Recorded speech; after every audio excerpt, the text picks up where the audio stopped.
సర్వం ఎవరికి భయపడకుండా ఎవరికి గులాంగిరి కాకుండా సర్వ స్వతంత్రంగా బాబాసాహెబ్ యొక్క సూచనలు బాబా బొజ్జతారకం గారి యొక్క వాయిస్ విధాన రచనలు ఆయన మార్గదర్శకాల్లో నడుచుటకు మేము సాగు కూడా వెతుకాడము.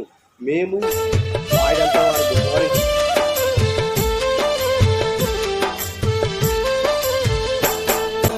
మేకవన్నే పురుల మోసాలకెదురు పేదోళ్ళ సంఘాలు రగిలి సిరిసిల్ల జగిత్యాల చైత్రయాత్రలో నడిచి ప్రతిఘటనై మండినాను. ఆశలే ఐక్యత నింగియే హద్దని ప్రతిరోజు కలలు గన్నాను. చీలికలన్నీ మింగలేక మింగి ఐక్యతనే నమ్మినాను. కష్టాలు చూసి చేలించ నేర్పిన తండ్రికి రుణపడినాను. కన్నీళ్లు తుడిసే ప్రేమలు పంచటి తల్లికి బిడ్డనైనాను. కన్నీళ్లు తుడిసే ప్రేమలు పంచేటి తల్లికి బిడ్డనైనాను. కన్నీళ్లు తుడిసే ప్రేమలు పంచేటి తల్లికి